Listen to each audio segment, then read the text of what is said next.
But when new athletes come in here, like, ask questions. If you're asking questions, that means you really want to succeed. Like, you better go fucking balls to the wall. Like, Yeah. your parents, most of them are not breaded like a chicken wing, okay? So look at the facts. They're spending their hard-earned money to put you in an opportunity to where you can come here. You need to take full advantage of it. And if you're not, like, what are you doing with your life? Yeah. Like, you don't need to go D1. All I'm saying is build the habits and build the things that will make you successful in life. Because ball does end. No matter what, everyone has a day. I want you to play as long as you possibly can. I was just at peace. So I gave it up because I'm in an opportunity where I'm in the top 1% of America, and I found my vehicle, okay? Yep.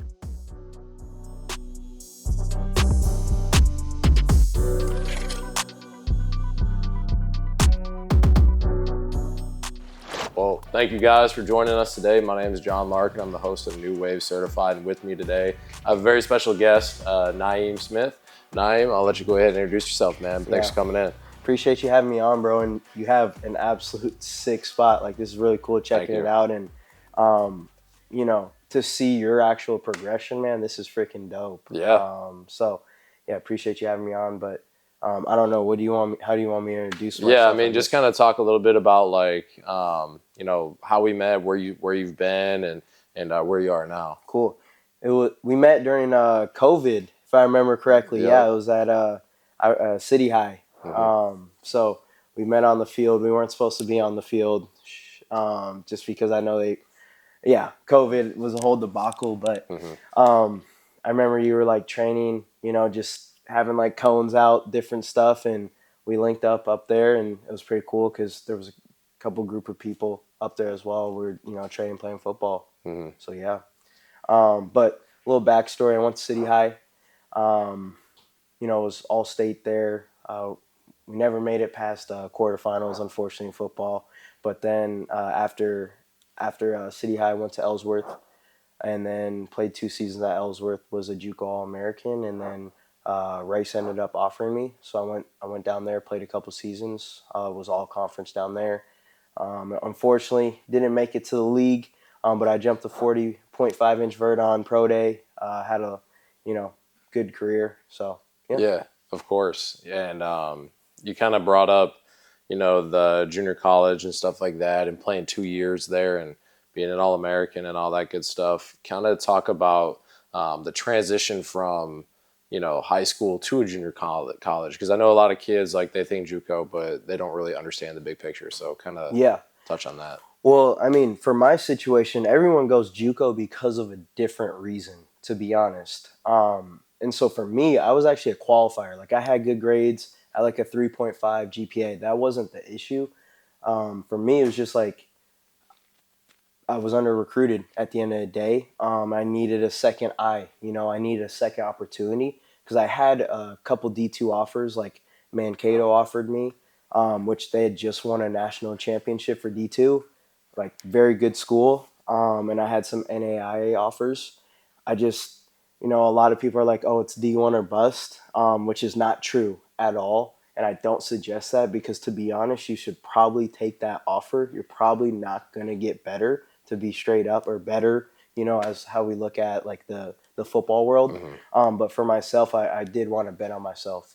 And so JUCO was an opportunity for me to really like lock in. And it started before I even got to JUCO. I was training at Strength U. This was this was years ago. But I put in so much work behind the scenes before I got to JUCO. I got in some of the best shape of my life. I was jumping like a 37-inch vertical, and I was like getting really athletic. So for me, it was just an opportunity to really lock in, because my senior year of high school, I ended up quitting basketball. And it was like a whole debacle on me doing that. But it was because I already knew I was playing football. I wasn't going to play basketball. I was 5'9". Like, let's look at the facts. And I wasn't, you know, the best basketball player. I couldn't shoot threes really, but I was damn good. But for me, I knew then and there. So I was like absolutely full sent it for football. And that training going into the season, I mean, man, I became a beast. You're training going into your first year of college, you're saying? Yeah. Yeah. So I ended up getting pretty athletic, like really athletic just because I focused on really building my lower half and building my athleticism to, jump higher, run faster. And that was probably my main knack was in high school for sure. And even in college, like I was never like the fastest guy, but I knew where to be, like just because Yeah. I was a heady player. I was just talking to some kids about that last night, and there's a kid that wants to play receiver, and I'm like, man, like you should play safety or defensive back because receiver, it's like you have to know all these little steps, and you got to be fast and do X, Y, and Z. But with DB, like a lot of times, it's like just getting to the right spot. You know what I mean? And then just making a play on the ball and playing with your technique and stuff like that. So I was just telling him, like, man, like if you play it like that, I think you would have a pretty good chance, you know what I mean, to go do something.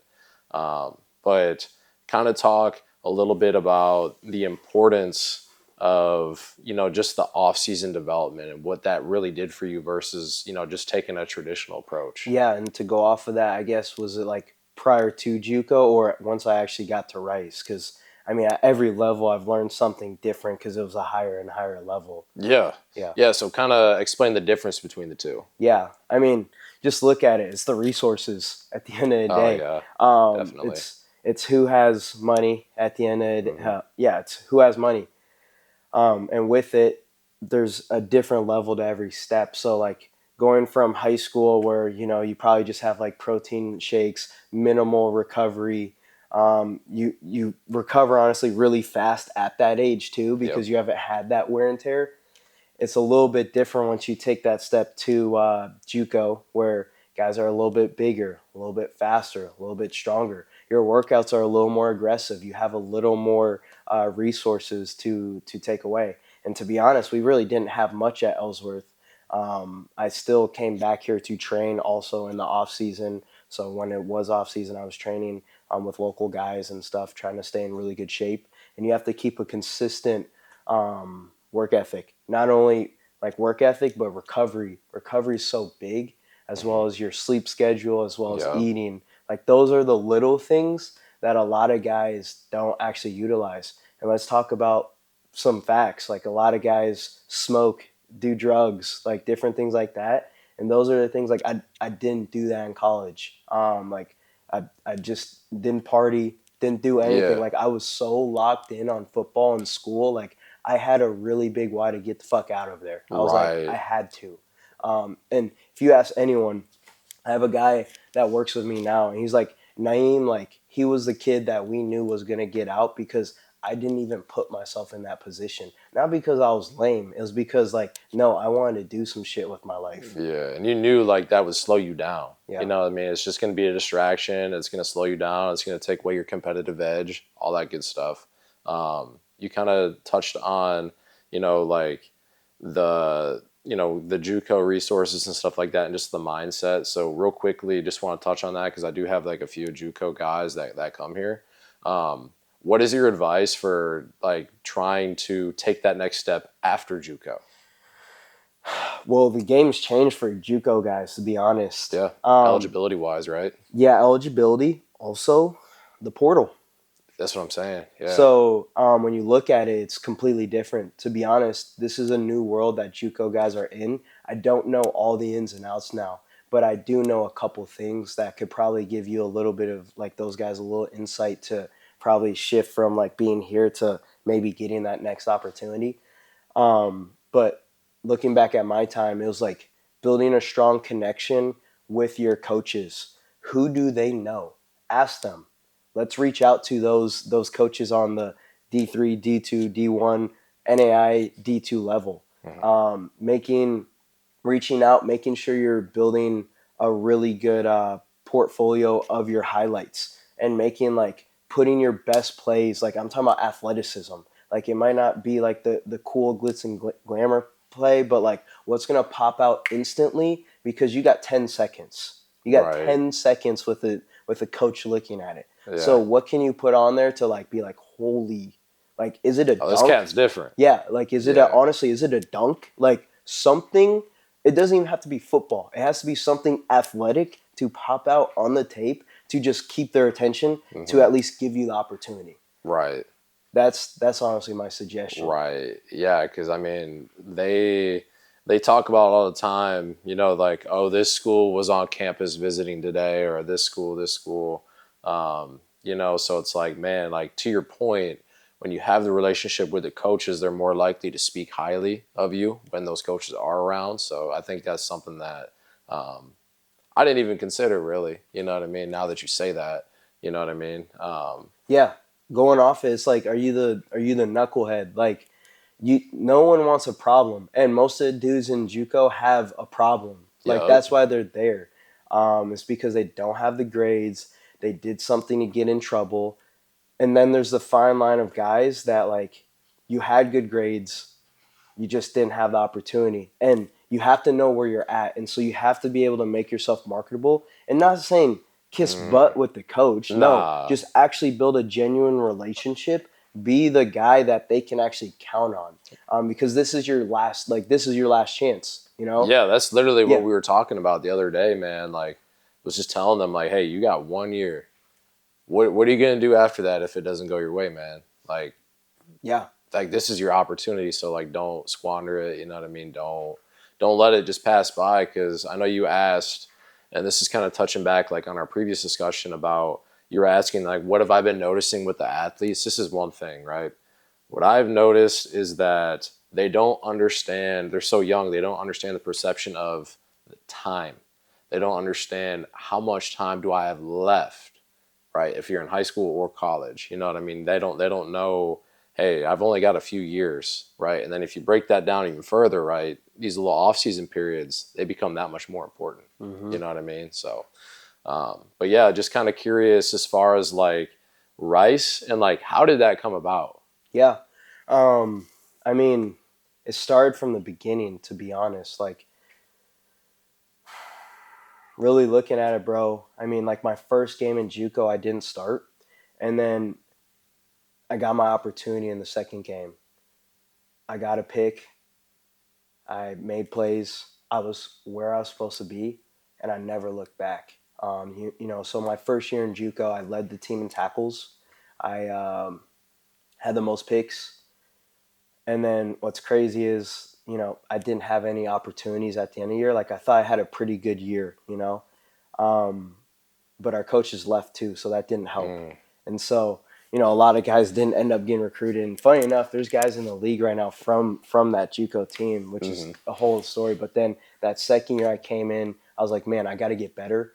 And so I became a JUCO All American, and I had a coach that really was like trying to do everything to get me out.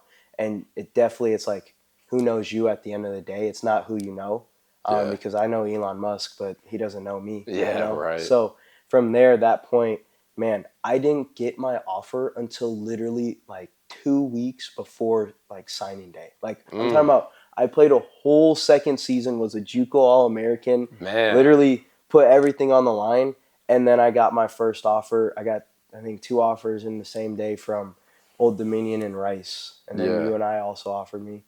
And so then I ended up going to Rice. Yeah. But talking about it, I guess specifically, what are you trying to know regarding just like how it happened? Yeah, just like, well, that part of it, you know what I mean? Like psychologically, like what did that I was like, oh my god, I think football is like literally over, And Yeah. I had other offers like D2, and stuff, but I was like, man, like this is why I went to JUCO, and like there's no guarantees in life, and Right. so the whole mindset was like, I mean, if it doesn't happen, it doesn't happen. I have to like suck it up, and like it is what it is. And so throughout the whole time, I it didn't matter, but definitely when I had those phone calls, it was like, man, like not gonna lie, like I was like, wow, it finally happened. It was surreal in that moment, Yeah. Yeah. What I guess like how did you know like that was gonna be the right decision for you? Official visit. Um, I mean, I think it like they were the most invested coaching staff into me. Obviously, Rice is like the Harvard of the South. It's a really prestigious school. So I was like, well, obviously, I don't have Alabama knocking at my door right now or anything like that. So like, let's look at the facts. I probably should go to somewhere that has a pretty good academic program to where I can benefit from that. it was free at the end of the day. Full, it's full D1 school, full ride. So I was like, huh, they're the most invested in me. They want me to like play right away. Yeah, Now I have to go earn it, but like of they course. wanted me to go make an impact. Yeah.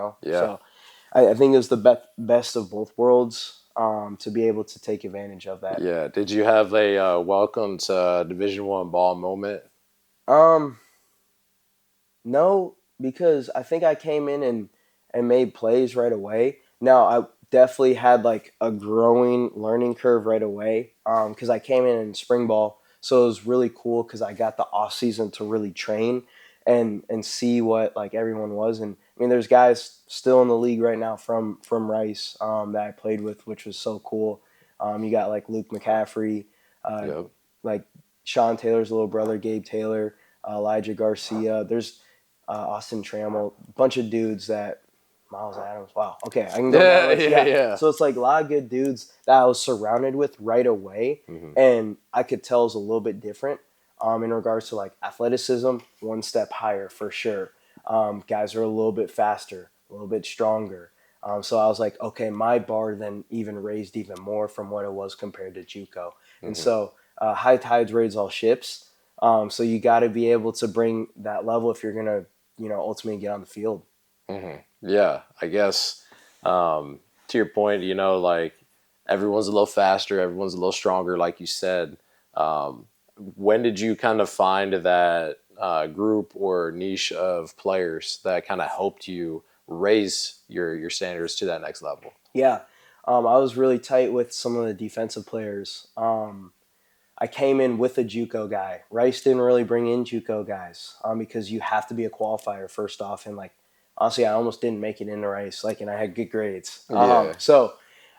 Basically, I came in. Bradley, um, shout out Bradley. He was my roommate. He was a receiver. He went JUCO too. We came in at the same time, and we just stayed on each other. And so then I became really close with some of the guys on the team. Met them, on the official visit. Cool dudes, and it was just something where instantly you just start gelling with people. You get to know people, Yeah. and then they really want to see you win. So I think initially with the JUCO guys, because there was a couple others there, I was gonna say that. they wanted to see me win. So then like we instantly became tight. So it was pretty cool, because like I'm thinking of Blaze. He ended up transferring then to Missouri even, but Bradley and I were roommates.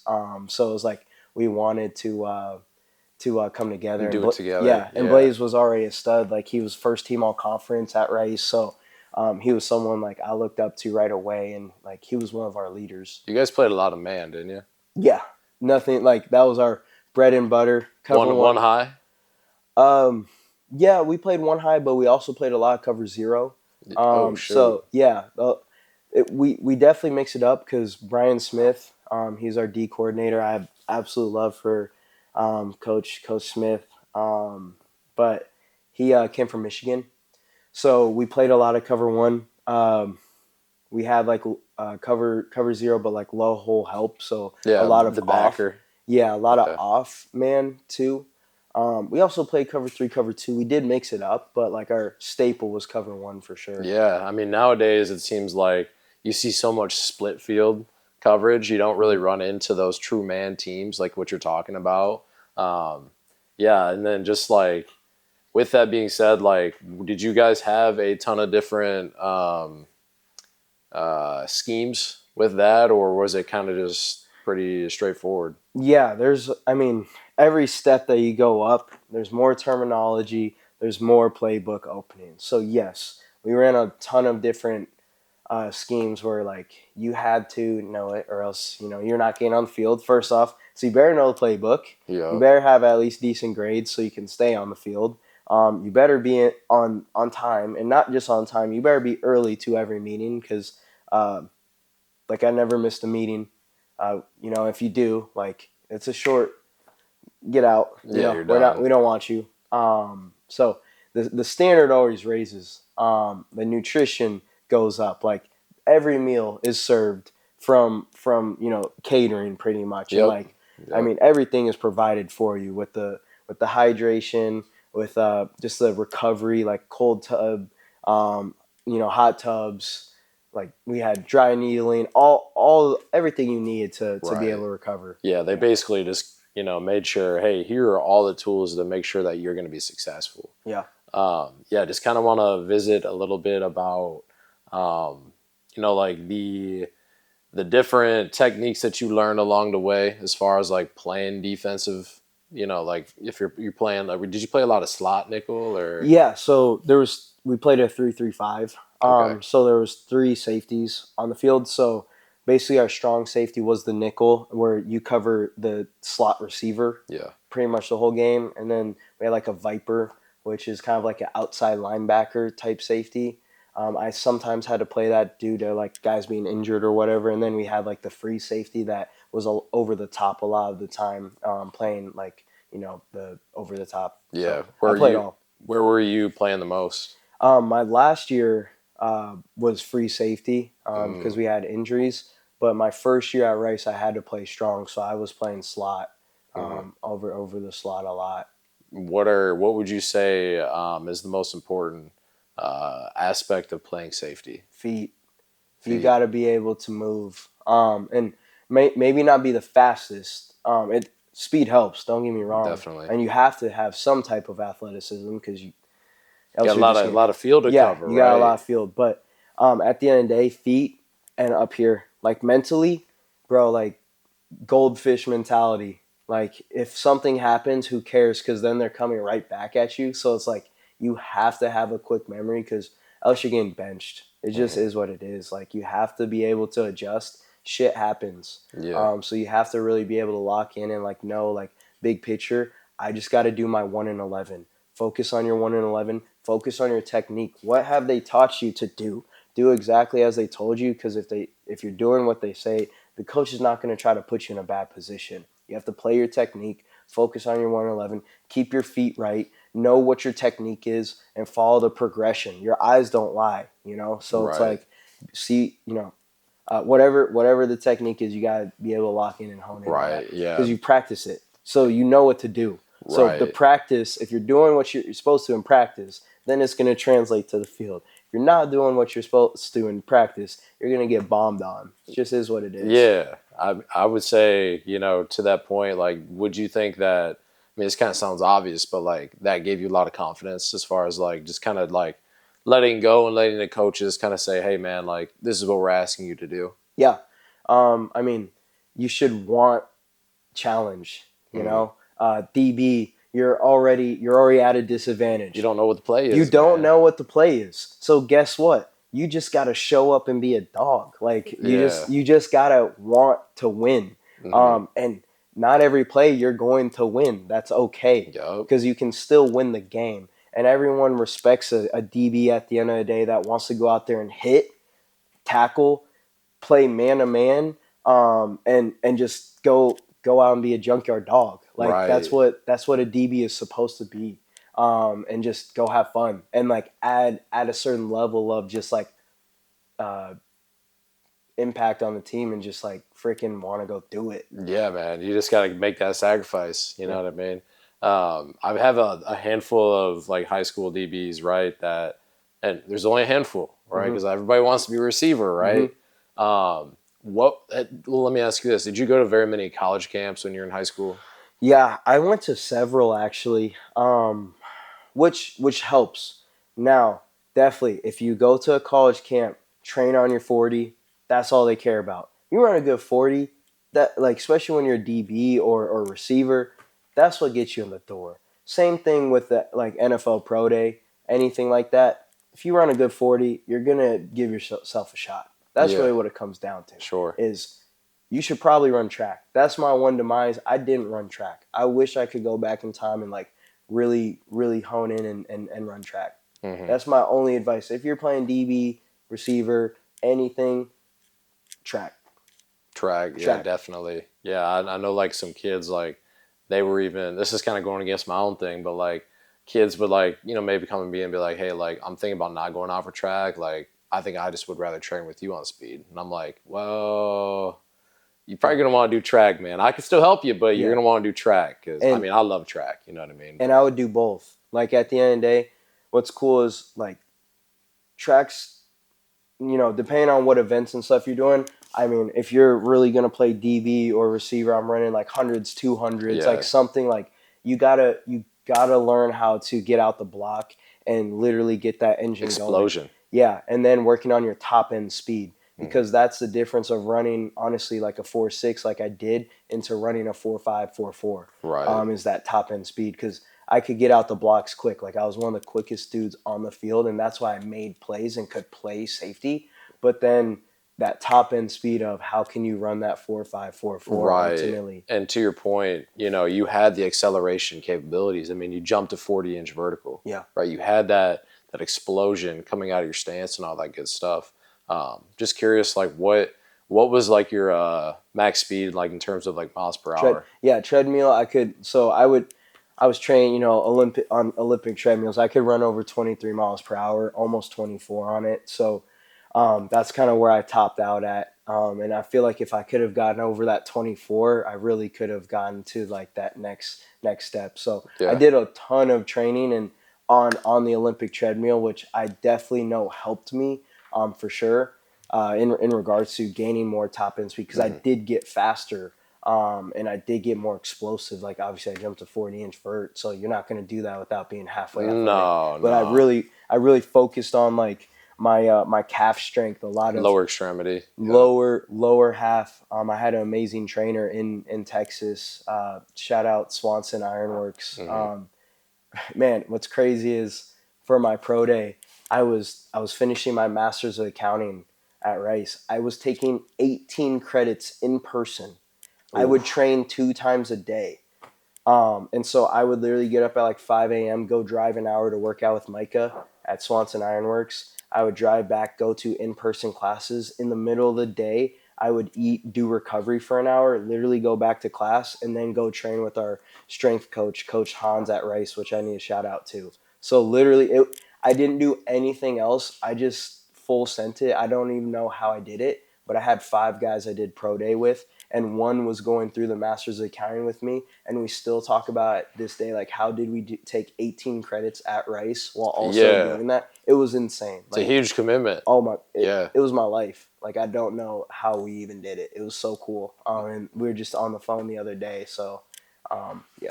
Yeah. So we touched on the college camps and stuff like that, and you mentioned like the 40 and all that. You did do a workout for XFL, right?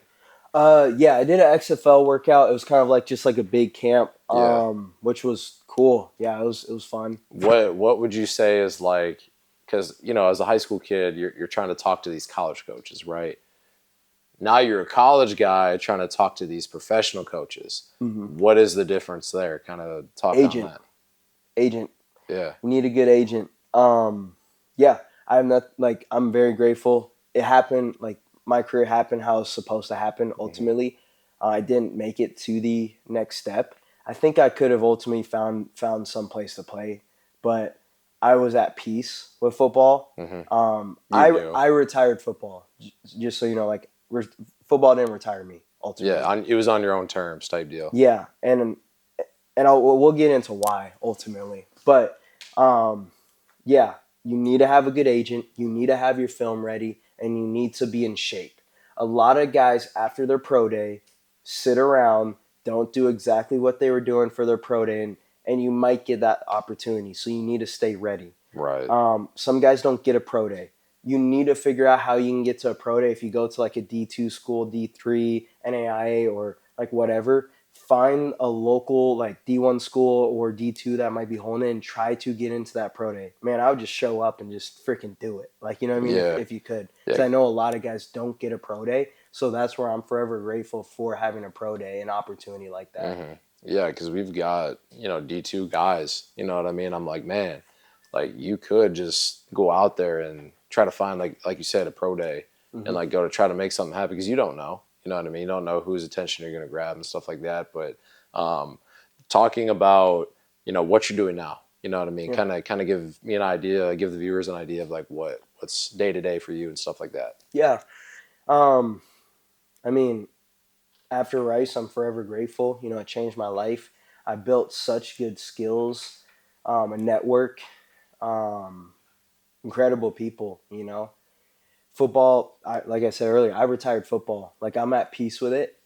It sometimes it hurts, because like I genuinely love the game, and I always started, so I always played. Like I Hmm. was the one, like I was very fortunate, because I made a lot of plays, like pick six versus Marshall.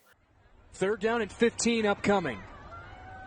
Wells in shotgun, 4 wide receivers, fires out, and it's picked again. Wells, that's Naeem Smith. This could be 6, and it is. Naeem Smith, a pick 6, and Rice has nested in the end zone so far today, a 19-0 lead. Smith takes it in for a pick 6. This defense is playing an extraordinary ball game today. The last time the Owls returned an interception for a touchdown, November of 2017, 75 yards against North Texas. Different stuff like that where, I have some cool memories and Right. a lot of brothers. So, I mean, life after ball, pretty much, I didn't know what I was going to do. Everyone, like, I'm talking to dudes and they're like, Naeem always had the skill set where he was going to be successful after football. Like a lot of guys tell me that, which is cool because it means a lot to me. Hmm. And now I've stumbled into opportunity, and I didn't look for this. It just happened. Now I do door-to-door sales. So I sell solar. It's one of the coolest things ever. And it's the same. It's sports, bro. I'm literally playing sports every day. Yeah. I got home last night, 12 p.m., signing people up to go, or 12 a.m., my fault, going solar. And right after this, I'm going to be in a home at 9:30 a.m., So it's like, it's all day. I've worked harder than ever. It's commission only. It's a freaking, like, It's a hustle, man. It's a killer mentality. And what's cool, I run Golden Energy, and very fortunate. I've been in solar now 2.5 years, and it's the only job I've done. I love what I do. It's great people that I'm able to be around, like young 20s, 30-year-old people that really want to be successful and actually serve people. Like we can legit put people in a better position. We're not selling people. They already pay for power. No one's going Amish. So when I can replace a bill that they forever pay, and now they can own their power, like they own their home, own their cars, own their guns, but they're renting their power, which is throwing away their money, and there's no startup cost. I mean, it's almost too good to be true, Right. So Yeah. that's what's cool. I'm in an opportunity now where we have a little over 40 people in our sales organization of just absolute studs, and people are really coming together to obviously help people and serve homeowners on top of like growing their skill set, which is the most important. Same thing with football. I like it's that. Sales. I like that skill set. Yeah, the skill set is sales. Like I need to learn how to communicate to people. Yep. That is the most important thing. If you don't know how to communicate to a coach and you're sounding kind of like a fucking knucklehead, like, bro, I already don't want you as a coach. Like I want someone that's going to represent our Brand. our brand, our school well. And that's why they're not looking for problem people. So if you learn how to communicate to a coach, build disciplined habits, like there's no reason you're not going to be successful in life. Right. And that was going to be one of my next questions was like what goes into deciding who's going to be on your team. Yeah. What's cool is we have like the equivalent of a lot of JUCO guys. Oh, So yeah. I have a cool group of guys that, definitely we vet people. But what's cool, anyone can technically do this job. Have you ever heard of like the 80-20 Pareto principle at all? I've heard of it, but I don't know exactly what it is. Yeah. No worries. So basically, in anything, 80% of the people make 20% of the money, and 20% of the people make 80% of the money. So basically, and it applies to anything, 80% of the people have 20% of the success, 20% of the people have 80% of the success. And so it's funny, the people that have really good habits end up joining that top 20%. And so I'm looking for people that actually want to be in the top 20% rather than a bottom feeder. I don't look for bottom feeders. So that's what's cool at Golden. We attract really high quality people. Not everyone makes it. I tell most people, if you're going to do this, you're probably not going to make it straight up because this isn't probably meant for you. You've been ingrained your whole life to do a W-2 style job. Comfortability job security, Right. consistent paycheck, that's fine. Most people should not do this job, and I'm straight up with them. But what I know is I actually have more job security than you do doing a W-2. And this is why. It's because they can lay you off.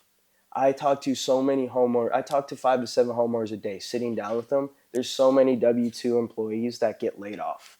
Mm-hmm. Guess what? I'm the most marketable motherfucker out there. I Mm-hmm. sell shit. Mm-hmm. I will always have a job. Right. I also have a master's of accounting, so I understand accounting. Accounting, running a business, and sales is what drives a business. Without guys coming here, there is no business. Right. If you're not marketable, you're not doing all the ins and outs of like what you're talking about, you're not going to have a business in which, you know, to your point, you know what I mean? Like you've got the skill set to go and execute those things. Like you're always going to have business. Exactly. I have absolute job security when I'm 1099, which is funny. That's kind of like a thing that I've kind of figured out myself is like just understanding like you've built up the skill set to like be reliable in like the field that you're doing. You know what I mean? It's no longer like a test. Yep. You know what I mean? Like, oh, can I actually do this? Can I actually do solar? Like, no, I can't. I've proven it. Absolutely. And it was hard for me because I had never done door-to-door sales. So literally, like, I started, bro. I finished out like my last year at Rice. So I had one more semester to where I had like 2 classes to finish my master's of accounting. So I did film for the team. I was done with football because my eligibility was up, and I didn't make it pro. And I was at peace at that time. So I was like, man, what am I gonna do? And I went against the grain, bro. I just got my master's of accounting from Rice. So Right, we're talking about college degree, like man. college degree, Yeah. very prestigious. And I'm going against the grain and going to a door-to-door sales job. Like, people laughed at me, bro. Like, I'm not gonna lie. People were Oh like, yeah, no, I know what you mean, bro. what Like, are you doing? And I'm not saying like maybe laughing at me, but like, bro, you could be working a cushy, like making 80 grand coming out of school. Yep. Well, and what's crazy is like, let's look at my first year in solar. My first month, 2 months, I really didn't make much. Like, I maybe made like 5 grand at best. Okay. And I had like 1 month's rent left to my name. So I had to go get it. Yep. I had a nose surgery because I had whatever it's called. My nose, I got Deviated septum? Tank Dell. I tackled him, and for some reason my deviated septum. His Yeah. cleat went through my Wait, face hold mask. on. You tackled Tank though. Yeah, guarded him. Yeah. Oh, that's awesome. Yeah, Bro. a lot of dudes in the league like I've guarded. You'd like first round draft picks. Yeah. So like, yeah, I could go down the list, but anyway, yeah. So that's it's pretty like, sick. We had to stop on that. No, but- it's weird. Yeah, Yeah. he broke my nose, unfortunately, like because I tackled him and his cleat went through. But anyway, so I had to get a surgery in January to get it fixed, and so literally, bro, I'm bleeding out my nose, like I'm literally knocking doors because I'm broke. And it just like that's the skill set and the tenacity I had because like I was like I have to be successful. Like when you have like that I have to rather than maybe. It changes the whole game. So then literally my first 2 months, I just grinded. And that led to me making like 26 grand in March. Yep. And all I did was just knock doors. Like I didn't even go in the home and close the homeowner. So like the easiest part of the job, and I still made like 26 grand in 1 month. So from that point, it changed my life forever. And it springboarded me into the summer where I started closing my own deals, helping homeowners. And I went 4 months and 3 weeks in a row with a paycheck every Friday and a commission-only job, which like there's no guaranteed paycheck, and I made over 167 grand my first year in solar. Yeah, we're super impressive. You know what I mean? Like to your point, just your back's up against the wall. You know what I mean? And you have to make something happen. And so you kind of have that extreme ownership. You know what I mean? To go and take control of your life and make it to what you want it to be. And I was having a conversation on Tuesday with 2 of my high school athletes, and we were talking about grades, and they weren't doing good. And I'm like, hey, like, obviously you got to do something about it, but you have these goals of playing college ball and doing X, Y, and Z, but when your back's up against the wall, like, you got to go make that happen, man. Like, you got to turn it around. So just kind of like similar to what you did, you know what I mean? And I've kind of done something similar here, you know what I mean? Like, you're down to 1 month's rent, right? Yeah. You're like, I don't even know, like, is this going to happen or not? But you find a way. You know what I mean? Yeah, and look at you. You're here now, bro. I Yep. remember when, like, literally you just had cones. But shit is supposed to happen how it's supposed to happen Yep. if you're doing the right things. So Yep. it's like no one really has that instant success. Like, that's like the crypto millionaires, XYZ. Like, Yeah. some people get lucky. Yep. And I read it's like 4 types of luck, basically. And long story short, it's like most people don't have like the luck of winning the lottery. Well, guess what? There's skilled luck, which is showing up every day, doing like what you're supposed to, and building your skill set. And so, really, at the end of the day, it's supposed to happen how it's supposed to happen, and it's led me to this progression of where I started my own sales company, and like now I'm going to win the most prestigious award in door-to-door sales this year. Like, that's what I'm going after. Yeah. And I'm gonna make. Go win a championship, man. Yeah, I'm gonna be in the top 1% of earners in all of America, like, easily. So it's like, for me, like, I have big whys, and then what's cool is I have guys that I've literally taken from living out of their car, bro, and I'm helping them make their first money, bro. It's so cool. Like, Yeah, it's really fulfilling. Dudes that were homeless, like, I have 2 dudes with me right now. I've helped make over 40 grand in 2 months, like, one dude, and like changed his life forever, you know? Right. So it's like you can do a lot of good things for dudes and really invest in people. Yeah, it's really a humbling feeling when you're able to make some money for yourself, because like that's, you gotta have that. What were you calling it? Selfish wise. Yeah, you gotta have that first, but then once you are able to do that, like being able to put other people on like that, that's what it's all about. Yeah. You know what I mean? And I think that you're a great example of that. Yeah, there's three ways to success. One is money. You learn that shit doesn't mean anything, okay? Once you actually make some money. Now, everyone needs money. That's always the problem at first. Right. And then once you've made a little bit, you realize ultimately it doesn't define you, and you have a certain threshold. Like, I will always make multiple 6 figures a year. I will never take less than a couple 6 figures a year because I've done it, okay? And then that's my floor. I'm going after way more.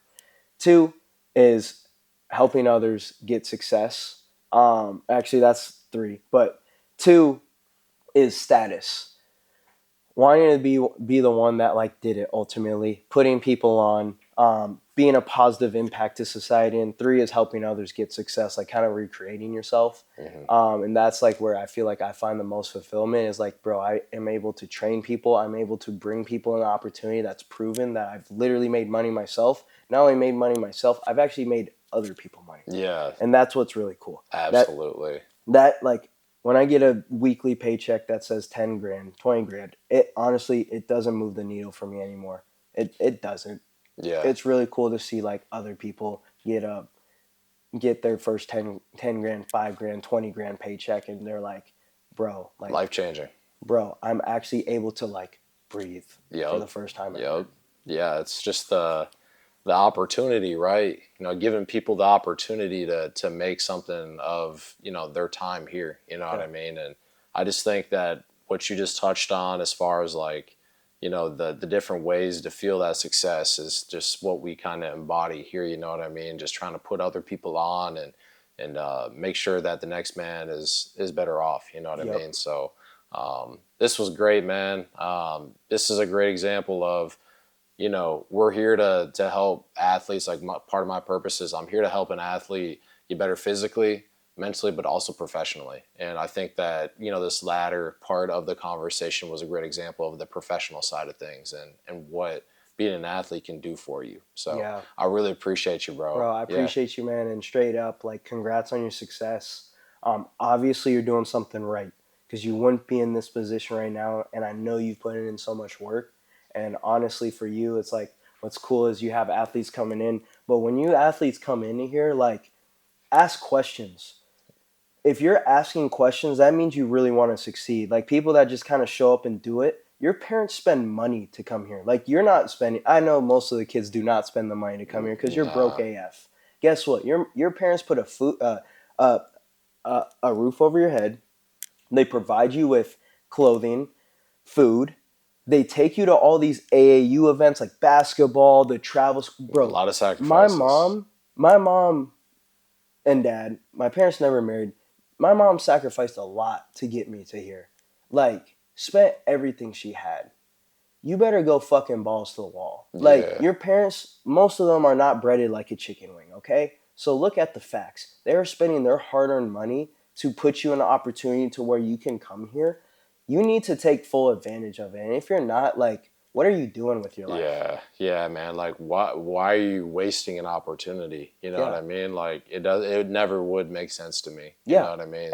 And to go off that, it's not like they need to freaking make it D1. Like, you don't need to go D1. All I'm saying is build the habits and build the things that will make you successful in life. Because ball does end. No matter what, everyone has a day. I want you to play as long as you possibly can. I was just at peace. So I gave it up because I'm in an opportunity where I'm in the top 1% of America, and I found my vehicle, okay? Football could very well be your vehicle that changes your life forever. But at the end of the day, for some people, most of the people, it's not. So go hard, balls the wall in football, and it builds the skill set that you need there you in go. life. Skill set, man. Skills are what get you recognized. Skills are what get you paid, man. So appreciate you, bro. Absolutely, Thank you. bro. Yeah, absolutely. Cool. All right, man. That's a wrap. Yeah, let's go. Hell yeah.